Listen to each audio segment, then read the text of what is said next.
I'm doing it for my daughter.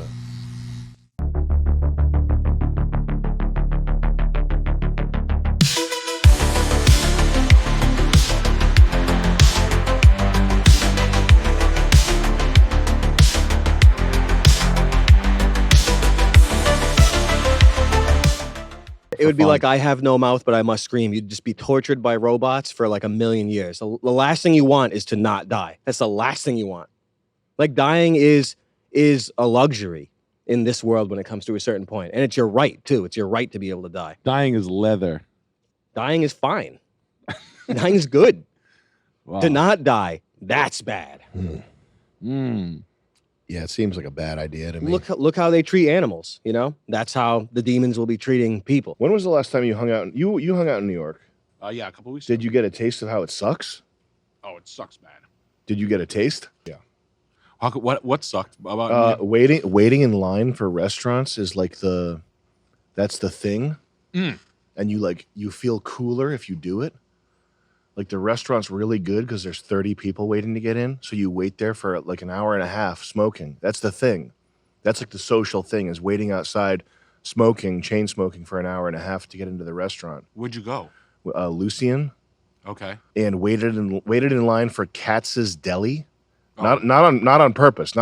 Just because I was like desperately hungry. I needed to eat something. I needed a 12-pound pastrami sandwich that was a foot tall. And there's a line, there's a security guard type guy letting people into Katz's Deli, and the inside is the most setup possible. It's like, you want your coffee, you go over here. You want a deli sandwich, that's over here. You want a hot sandwich, I gotta go in the back for a hot sandwich. Hey, this guy wants a hot sandwich, go in the back. Like 4 different stations, pay here, pay there. Like the most, this is the way we done it since 1706. New York style. This is the way we did it since 1180. And ordering a bacon, egg, and cheese, they get mad at you because they don't have bacon because it's Brazilian. But it's like Hispanic guys making the food, so who gives really? We don't do bacon. No, we don't do bacon, egg, and cheese. We do pastrami, egg, and cheese with American cheese, melted American cheese. Fucking gross. Take your gefilte fish in country. You fucking gross piece of shit. This sick shit, man. Disgusting. And it's just a chain too. They ship. Look at that. That was the line. Katz's Deli is still one of the best NYC eateries. Holy fucking shit. Adjust your standards, man. Is that his last meal before they give him the death penalty? Yeah. And then I'll be having what he's having. Rabbi has his last meal at Katz. It's like, I have no mouth, but I must scream too. Yeah, it's like you ever play that? Like that's like what we're describing. Like, well, I mean, not exactly, but it's like people being kept alive and just tortured by curious AI. I read the story. I don't think I could stomach the game. I don't think I could play it either. People have been telling me to play. I say, you play it. I Have No Mouth, But I Must Scream is a short story by Harlan Ellison, who's like a legendary science fiction writer. He is Brazilian though. Babylon 5, right? Cool picture, he helped write a lot of Babylon 5 episodes, and God, that's good imagery. Isn't that thrust of the short story is there are these 5 humans who are the last humans left alive, and they're kept alive forever by this computer intelligence as a form of revenge against humanity for creating it. And this computer intelligence just tortures them for thousands of years. And I think sounds like fiction, doesn't it? The ending is one of the humans finds a way to kill the other 4, and then he keeps the last human alive, and he has no mouth at that point, and he has the urge to scream or something. I don't think I want to play it or read it. Yeah. Wow. It's yeah. Was it good? No, it's I say the author's Brazilian because it is sort of a nihilistic that kind of dystopia porn. I don't think it's realistic or useful. You don't like that good. shit? No. No, like is that a common theme in cyberpunk literature? That's a lot of it. That's like Black Mirror. Yeah. Is just dystopia porn. First of all, I like science fiction that's it doesn't have to be uplifting in the sense that it has a good ending or something, but science fiction that like broadens it just makes existence feel vast. Yeah. And this, I know that the Black Mirror, what they do is they either do like bleak minimalist pessimistic science fiction that would be, there's a term for it, it's like they're trying to do realistic science fiction, which is like everybody's on their cell phone. And that's not, you know, when I was a kid reading Hitchhiker's Guide to the Galaxy, or as an adult reading Philip K. Dick, and I'm never like, oh, I wish I was reading more about people being addicted to their phones. That's just very, it's just very weak and gay. And it's not the type of thing, it's, even if it's not science fiction, I don't need to read that. I don't need to watch movies like Beau is Afraid. What's Beau is Afraid? I'm sure it's, I don't even need to watch the movie. I'm sure it's about some guy's neuroticism, right? They don't, and the other, they don't need, you don't need more Kafkaesque things. There's already Kafka. It's already there. You don't need to, we don't need a million more explorations on what it's like to feel like a bug in the big city or whatever of course it's from Midsommar and in Heredity. These all look the same too. These movies all look the same. Yeah. It's an RE65 with Cook lenses opened up to 1 point. It's lenses that are at like 1.8 or 2.0. You get the most bokeh. It looks creamy. That's what cinematographers say, by the way. When they look at this image right here, you see this image? The cinematographer is, oh, it's creamy. Fucking don't ever get near me. Oh, the image is just dreamlike. It's dreamlike. It's I'd rather they said Kino. I'd rather the people making this movie called it Kino than saying it's creamy, it's dreamlike, it's warm, it's got dimensionality. Like the shit just and it looks like ass. It looks like asshole. And having a cell phone, if I was making a serious piece of art, can you imagine making a serious piece of art Never have a cell phone filming in a the cell shot. phone? What is wrong with you? The other thing I don't like about Black Mirror, you should if you're doing art, you should probably a lot of the time attempt to hide the artist's hand. You should attempt to make it so that whatever you're making goes to the foreground and that you fade into the background. There's exceptions to this. Tarantino, Yeah. whatever. There's exceptions, but little weasel-faced fucking bisexual braided hair guy in wherever this was written, in whatever district, whatever neighborhood of London is the most like San Francisco, where like the shittiest people live.